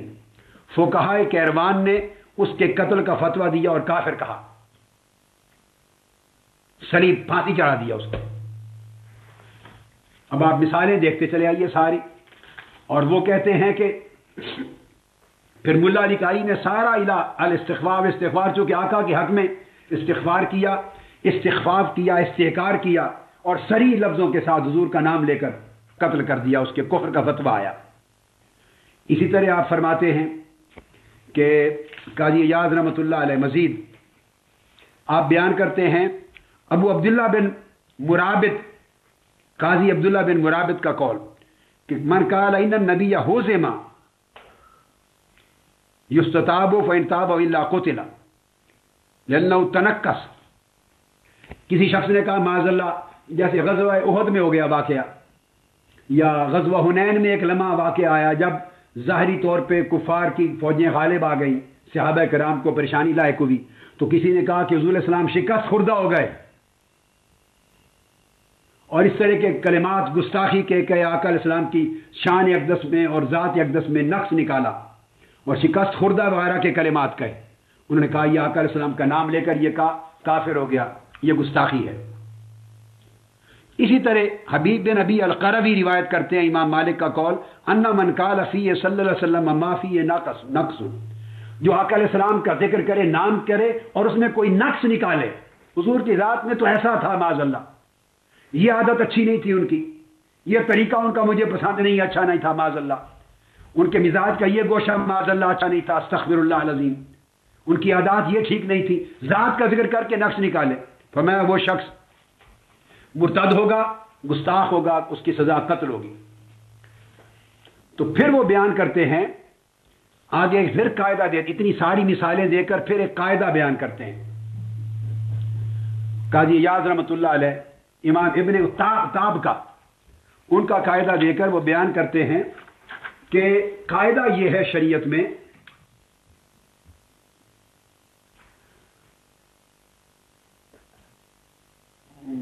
سبحان اللہ، وہ فرماتے ہیں کہ کتاب اور سنت دونوں اس بات کو واجب کرتے ہیں. یہ لفظ بڑا غور سے سننے والا، کتاب و سنت دونوں اس بات کو واجب کرتے ہیں. کیا؟ ان من قصد النبی صلی اللہ علیہ وسلم باذن او نقصا معرضا او مسرحا وان قل فقتله واجب، کہ جو شخص آقا علیہ السلام کو ذکر کرے اور ایسی گستاخی کرے خواہ تعریضاً خواہ تصریحاً حضور کو اذیت دینے اور حضور اسلام میں نقص نکالنے کے لیے، اذیت دینے یا نقص نکالنے کے لیے کتاب و سنت اس کو واجب کرتے ہیں اس کے قتل کو، اور ان کو علماء کہتے ہیں سبن و نقصن کہ یہ سب گستاخی ہوگی۔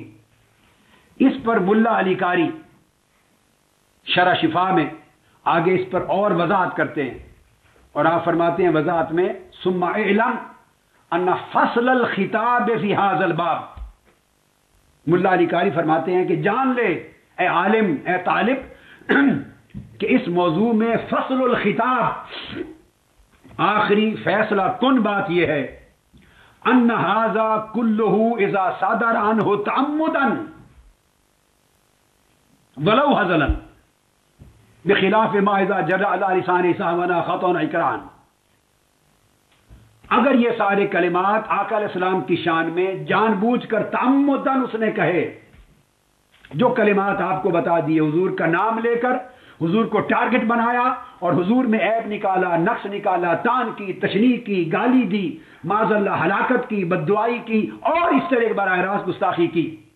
خواہ وہ مزاح سے ہی کرے، تو فرمایا یہ گستاخی شمار ہوگی، اس پر سزا قتل ہوگی۔ اور پھر ملا علی قاری کہتے ہیں کہ بخلاف اس کے جیسے بعض لوگوں پر کوئی کلمہ سہون آ جائے کسی کی زبان پر، خطاً آ جائے یا اکراہن آ جائے، وہ خطا سے سمجھ نہیں آ جائے، تو پھر وہ گستاخی شمار نہیں ہوگی، کیونکہ آقا علیہ السلام نے فرمایا رفع عن امتی الخطأ والنسیان وما استکرہوا علیہ، میری امت سے 3 چیزیں اٹھا دی گئیں، معاف کر دی گئیں، خطا، نسیان اور استکراہ۔ اس کو فتاوی قاضی خان نے تفصیل سے بیان کیا، تو وہ فرماتے ہیں کہ اگر مزاح میں بھی کہے مگر قصدن کہے، اور قصد گستاخی کہو آقا علیہ السلام کا، اور گستاخی ان کلمات یا اس کے اشباہ و امثال کے ساتھ ہو، حضور کے ذکر کے ساتھ، تو وہ پھر بنتی ہے۔ یہ حکم دے کر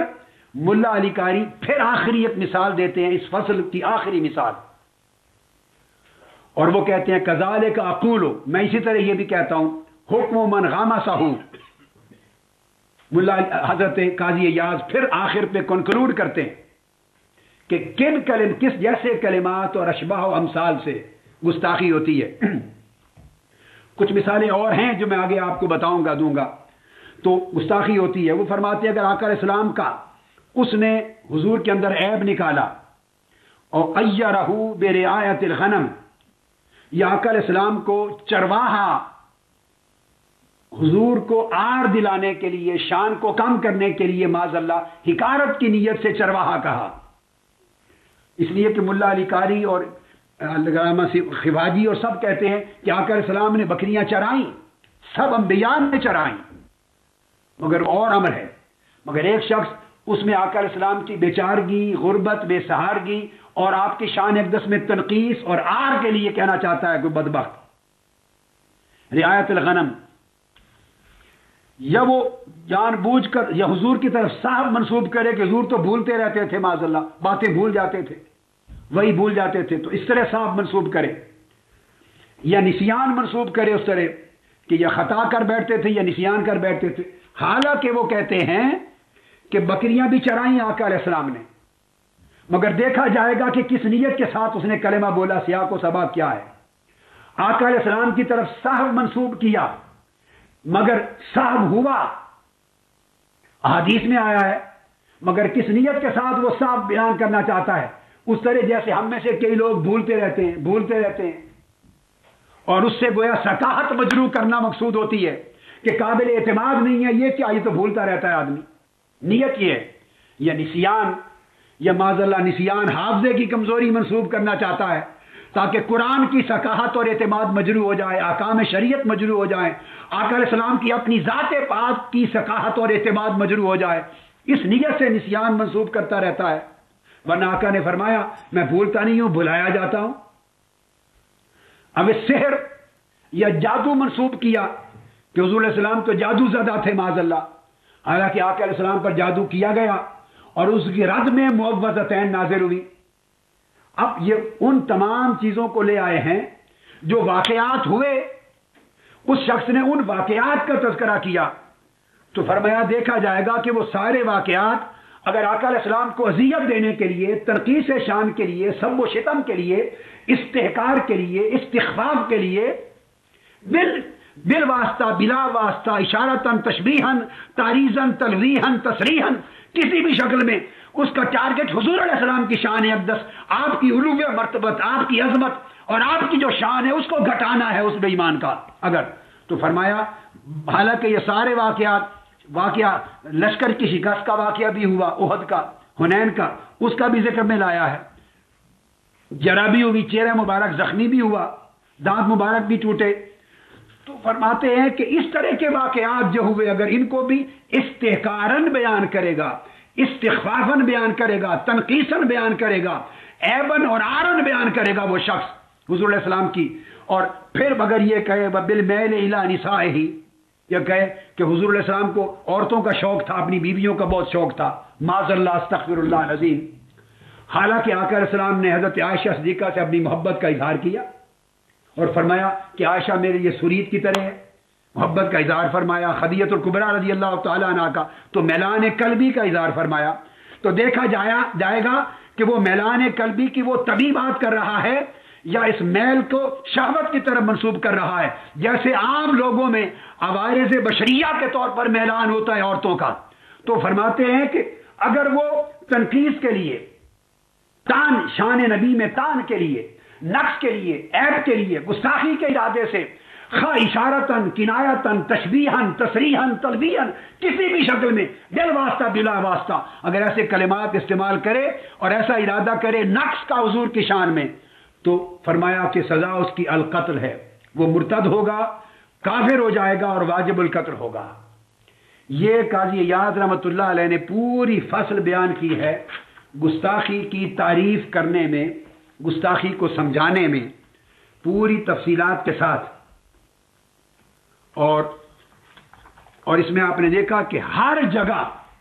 جو بنیادی شرط ہے وہ آقا علیہ السلام کا ذکر پاک ہے، خواہ وہ کسی کی طور پہ آئے حضور کی ذات کا ذکر کر لے، نسب کا کر لے، صفات کا کر لے، اخلاق کا کر لے، حضور کی سنت کہہ کے اس میں تنقیص نکالے میں نہیں مانتا، حضور کی شریعت خراب ہے معاذ اللہ، ظلم ہے، ناانصافی ہے، انسانی حقوق کے خلاف ہے، تب ایسا کوئی بکواس کر دے، قرآن کو کہہ دے کہ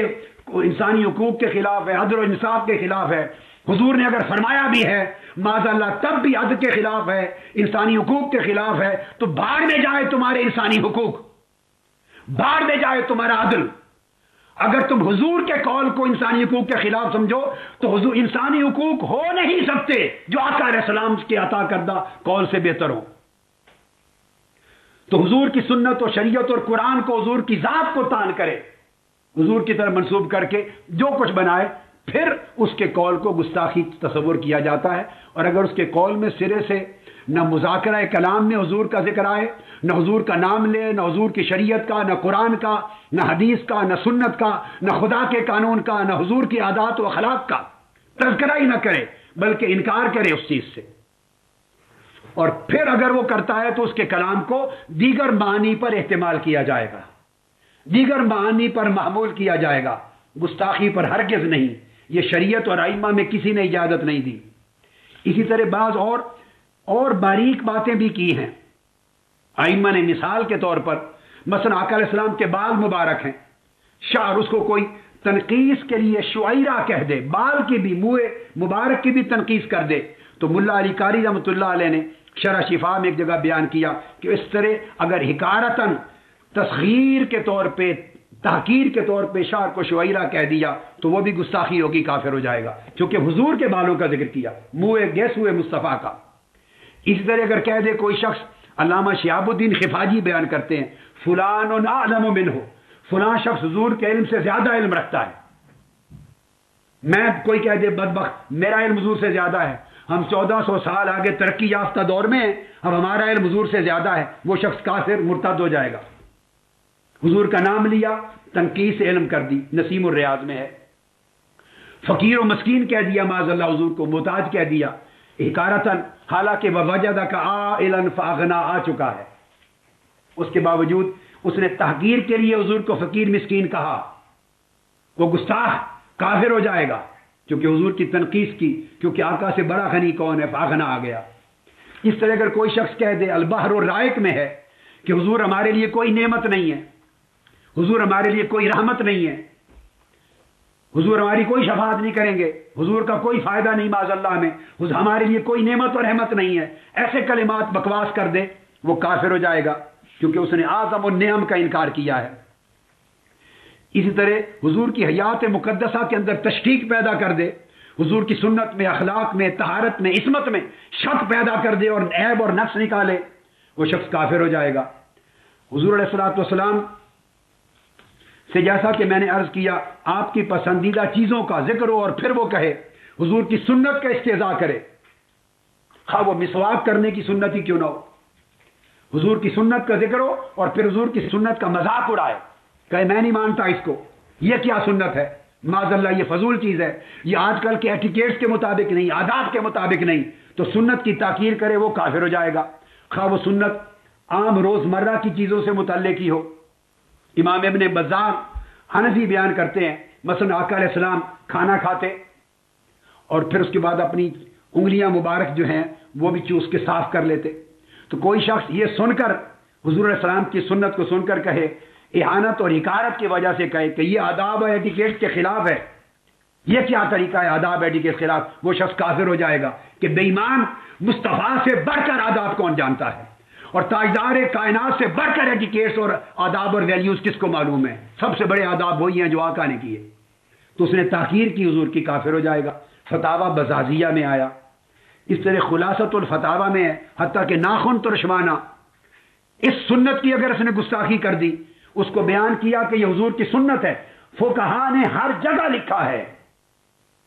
فقہا نے، اٹھائیے خلاصۃ الفتاوی لکھتے ہیں کہ کسی شخص نے بیان کیا کہ ناخن کاٹنا ترشوانا حضور کی سنت ہے، اس نے یہ سن کر پھر گستاخی کا کلمہ کہا، وہ کافر ہو جائے گا، چونکہ ڈائریکٹ ٹارگٹ کر دیا اس نے آقا کی سنت کو۔ اسی طرح کوئی شخص حضور کی حدیث سنے اور حدیث سن کر وہ حدیث کو کہے، ایسی ہم نے ہزاروں حدیثیں سن رکھی ہیں، تنقیص اور استخفاف کے طور پر کہے ایسی بڑی حدیثیں سن رکھی ہیں ہم نہیں مانتے، کافر ہو جائے گا، کہ اس نے حدیث رسول کا سنا اور حضور کی سنت و حدیث کا استخفاف کیا۔ امام ابو یوسف کا واقعہ آتا ہے جسے علامہ حقی نے روح البیان میں بیان کیا، ہارون و رشید کے دسترخوان پہ بیٹھے تھے اور وہاں آپ نے بیان کر دیا دسترخوان پر بیٹھے ہوئے کہ آقا علیہ السلام کدو پسند فرماتے تھے، آقا علیہ السلام کدو پسند کرتے تھے۔ یہ جب سن لیا، ایک دربان کھڑا تھا، اس نے سنا کہ حضور علیہ السلام کو پسند تھا کدو، تو حضور کی پسند کو سن کر اس نے کہا میں ناپسند کرتا ہوں، حضور کی سنت سنی پہ حضور کو پسند تھا، حضور کی پسند کو رد کرتے ہوئے کہا میں ناپسند کرتا ہوں۔ امام ابو یوسف نے کہا یہ اس نے گستاخی کی ہے، حضور کی سنت کو سن کر، حضور کی پسند کو سن کر ناپسندیدگی کی بات کی، ڈائریکٹ آقا کو ٹارگٹ کیا، حضور کی سنت کی تاکیر کی، حکارت کی، ارتکاب کفر کیا، گردن زدنی ہے، اگر توبہ نہ کی تو پھر اس نے توبہ کر لی تو ارادہ ترک کر دیا۔ مقصد بات کا یہ ہے کہ اگر اس حد تک بھی روزمرہ کی چیزوں میں آقا علیہ السلام کا ذکر آ گیا، حضور کی سنت کا، حضور کے آداب کا، حضور کے اخلاق کا، حضور کی عادات کا، اٹھنے بیٹھنے کا، طور طریقے کا، کھانے پینے کا، لباس کے معاملات کا، عام معمولات کا، اور حضور کی مزاج اقدس کا، رحمت پاک کا، خصائل حمیدہ کا، صفات حمیدہ کا، اخلاق حسنہ کا، پھر سنت طیبہ کا، سیرت مبارکہ کا، پھر حکم کا، قضا کا، حدیث کا، سنت کا، شان کا، معجزے کا، مرتبے کا، آقا علیہ السلام کا ذکر کسی نسبت سے ہو اور وہ اس کو تان کرے، وہ شخص آقا علیہ السلام کو، آقا کی سنت کو، آقا کی حکم کو، آقا کی پسند کو تان کرے اور حکارت کرے، تنقید کرے، خواہ وہ دیکھنے میں وہ چیز عام روزمرہ کی چیز ہی کیوں نہ ہو، وہ شخص بوجہ استحکار سنت رسول، بوجہ استخفاف سنت رسول، بوجہ تنقیص شان رسول وہ کافر ہوگا، مرتد ہوگا، واجب القتل ہوگا۔ اور اگر کسی شخص کے قول سے یہ چیز ثابت نہ ہو قطعی طور پر کہ آقا علیہ السلام کے ذکر کو، آقا کی سنت کا نام لیا، اس نے حضور کا نام لیا، حضور کی شریعت کا نام لیا، قرآن کا نام لیا، اور کہا کہ اگر یہ ہے تب بھی میں نہیں مانتا، تب بھی ظالمانہ ہے، تب بھی درست نہیں ہے، غیر انسانی ہے، غیر عادلانہ، فلاں فلاں فلاں جو چاہیں کہہ دیں، آقا علیہ السلام، وہ تنقیص رسالت ہوگی۔ پھر صریحاً ایسا کہہ دے گا تو کوئی تعویل اور احتمال کی گنجائش نہیں، وہ شخص کافر ہے، ساب رسول ہے، شاتم رسول ہے، واجب القتل ہے۔ اور جس کے کلام میں آقا علیہ السلام کا اس نے ذکر ہی نہ کیا ہو، اول تاخر نام تک نہ لیا ہو، اور حضور کی شریعت کا نام لے کے رد نہ کیا ہو، قرآن کا نام لے کے رد نہ کیا ہو، نام لے کر میں کہہ رہا ہوں، حضور کے فرمان کا نام لے کر رد نہ کیا ہو، قانون الہی، قانون شریعت، قانون محمدی، قانون اسلام یہ کہہ کے رد نہ کیا ہو، اور آقا علیہ السلام کی ذات کا بھی کہیں تذکرہ سیاق و سباق تک بھی اس کے کلام میں نہ آیا ہو، پھر وہ جو کلام ہوگا اسے کلام مجمل اور کلام محتمل کہتے ہیں۔ اس پر گفتگو اگلی نشست میں کروں گا۔ قاضی ایاز رحمۃ اللہ علیہ اس کے بعد پورا ایک باب لائے ہیں، پورا باب لائے ہیں، کلام مجمل کا فصل، چھٹی فصل ہے۔ اس باب اول کے اندر فی حکم من قال کلاما یحتمل السب وغیرہ، ایسے کلمات کا حکم جس شخص نے کہے، گستاخی کے باب میں لائے ہیں، چھٹی فصل گستاخی کے باب میں، کوئی شخص ایسا کلام کہے جس میں احتمال سب ہو، گستاخی کا احتمال ہو، وغیرہ، اور گستاخی کے علاوہ دوسری شے کا بھی احتمال ہو، یہ بڑی اہم چیز ہے۔ یہ قاضی ایاز پوری فصل لائے ہیں، اور اس فصل میں پھر 10 مثالیں دی ہیں۔ 10 مثالیں آپ نے پہلے دی تھی کہ کون سے کلمات گستاخی تصور ہوں گے، اور 10 مثالیں آپ نے فصل سادس میں نے کہا یہ الوجہ الرابع ہے، الوجہ الرابع۔ آپ اگلی نشست میں جب آئیں گے تو بے شک اس کو پڑھ کے آئیے، نہیں بھی تو یہاں لفظ بلفظ پڑھ لیں گے انشاءاللہ، آپ کو تکلیف زیادہ نہیں دیتا، آپ کی خدمت میں جو کر رہا ہوں۔ تو الوجہ الرابع میں سن لیں، عنوان ہے فی حکم من قال کلاما یحتمل السب وغیرہ، وہ شخص، یہ احانت رسول کا پورا چیپٹر ہے، تنقیص رسول کا، جس شخص نے ایسا کلام کہا جس کلام میں 2 احتمال ہوں، 2 پاسبلٹیز اور امکانات پیدا ہوتے ہوں، گستاخی کا احتمال بھی ہو اور غیر گستاخی کا احتمال بھی ہو، یعنی حضور کی گستاخی کا احتمال بھی بن سکے اور حضور علیہ السلام کی گستاخی نہ ہونے کا احتمال بھی بن سکے۔ غیر اسے مراد فاسقانہ کلام ہو سکتا ہے، گمراہانہ کلام ہو سکتا ہے، خطا مخطئانہ کلام ہو سکتا ہے، جاہلانہ کلام ہو سکتا ہے، بےہودہ کلام ہو سکتا ہے، کوئی احتمال ہو سکتا ہے مگر گستاخی کا نہیں جس سے کفر واجب آئے اور قتل واجب آ جائے۔ تو جس میں دونوں طرح کے احتمال ہوں تو قاضی ایاز فرماتے ہیں اس کلام کی بحث، اور اس کو آپ نے فرمایا ان یاتی من الکلام بمجمل، اسے کلام مجمل بھی کہا، اور سرخی میں یحتمل کلام محتمل کہا۔ اب یہ بحث اگلی نشست میں یہاں سے شروع کروں گا کہ جب کلام مجمل ہو کہ ایسی بات کی گئی ہے کہ اس کی اگر تفصیل کریں، اس کی شرح کریں، بحث کریں تو اس میں گستاخی کی طرف بھی امکان احتمال جاتا ہے اور غیر گستاخی کی طرف بھی جاتا ہے، دونوں طرح کے معنی نکل سکتے ہیں۔ تو اس کلام کو کلام مجمل اور کلام محتمل کہتے ہیں۔ تو اب ہم اس سے بحث کو شروع کریں گے، اگر کلام محتمل ہو جس میں کئی احتمال پائے جائیں مختلف معانی کے، بے شک گستاخی کا بھی ایک احتمال ہو مگر غیر گستاخی کا بھی احتمال ہو، اور وہ کلام مجمل ہو تو اس کا حکم کیا ہوگا۔ اور فرماتے ہیں یلفظ من القول بمشکل یمکن حملہ علی النبی او غیرہ ویتردد فی المراد بہ، اس کا معنی بیان کرتے ہیں، یعنی ایسے لفظ اس نے بولے، اس کو قول مشکل بھی کہا، قول مشکل بھی کہا، قول مجمل بھی کہا، قول محتمل بھی کہا، صریح اور صراح کے مقابلے میں کیسے لفظ بولے کہ جس میں امکان ہے، یہ بات آخری جملہ غور سے، حملہ علی النبی صلی اللہ علیہ وآلہ وسلم او غیرہ، جس میں یہ بھی امکان ہے کہ اس کے کلام کو آقا علیہ السلام کی طرف محمول کیا جا سکے، اور یہ بھی امکان ہے کہ آقا علیہ السلام کی طرف معمول نہ کیا جائے، ضیاء الحق کی طرف معمول کیا جا رہا ہو، نواز شریف کی طرف معمول کیا جا رہا ہو۔ جب میں اگلی نشست آئے گی نا، میں اس کے سارے انٹرویو، اس کے زبانی کلامی ایک ایک لفظ میرے پاس پوری فائل ہے، ایسے بات نہیں کی میں نے تحقیق کے بغیر۔ آقا علیہ السلام کی حرمت سے زیادہ کوئی عزیز نہیں ہے ہمیں، حضور کے نالین پاک جوڑے، نالین جوڑے تو کیا، میرے آقا کی گلیوں کا کتا بھی ہو تو اللہ کی عزت کی قسم اس کی عزت و حرمت کروڑ سلمان تاثیروں سے زیادہ عزیز ہے۔ شہر مدینہ حضور کے گلی کوچے کے کتے کی عزت اور حرمت بھی محفوظ ہے ہمیں زیادہ دنیا کے لوگوں سے. یہ سوال نہیں ہے. سوال یہ ہے کہ جس نے کہا کیا. اس پر تفصیلی بات اگلی نشست میں کریں گے. اتنی بات سمجھانے کے لیے کہ اب اگلی نشست ہم یہاں سے شروع کریں گے کہ وہ اقوال اور کلمات کیا ہیں جنہیں قاضی ایاز نے، ملا علی قاری نے، علامہ خفاجی نے، اور پھر ہم اپنے ائمہ احناف کی کتابوں پر آ جائیں گے. کل ائمہ کی کتابیں آپ کے سامنے رکھ دوں گا کھول کر، مثالیں دے کر، جس میں وہ کہتے ہیں کہ یہ کلام محتمل ہے. ایک ایسا کلام ہے جس کلام میں صراحت نہیں ہے آقا علیہ السلام کی طرف، اشارہ بھی نہیں، صراحت بھی نہیں. یہ محتمل کلام ہے، مجمل اور مشکل کلام ہے. یعنی اس میں کئی احتمال پائے جاتے ہیں. گستاخی کا احتمال بھی ہو سکتا ہے اور غیر گستاخی کا احتمال بھی ہو سکتا ہے. لہذا اس پر عدم تکفیر کا حکم ہوگا. اور پھر آگے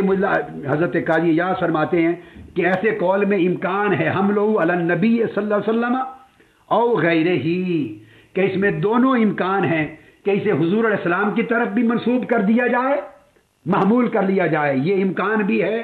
اور حضور علیہ السلام کی طرف محمول نہ کیا جائے، کسی اور کی طرف کیا جائے، یہ اس حمل کا بھی امکان ہے. اس وجہ سے یہ کلام محتمل کہلاتے ہیں. وَيَتَرَدَّدُ فِي الْمُرَادِ بِهِ، اور اس کی مراد میں تردد واقع ہو جاتا ہے کہ اس کی مراد حقیقت میں کیا ہے. لہذا اس پر حکم گستاخی کا لگے گا یا نہیں لگے گا. اگر نہیں لگے گا تو پھر کیا لگے گا؟ اس کے نیچے پھر 10 درجے آ جاتے ہیں، کئی درجے ہیں. تو یہ کہتے ہیں قاضی ایاز کہ یہ مظنۃ اختلاف المجتہدین، یہاں مجتہدین کا اختلاف ہوتا ہے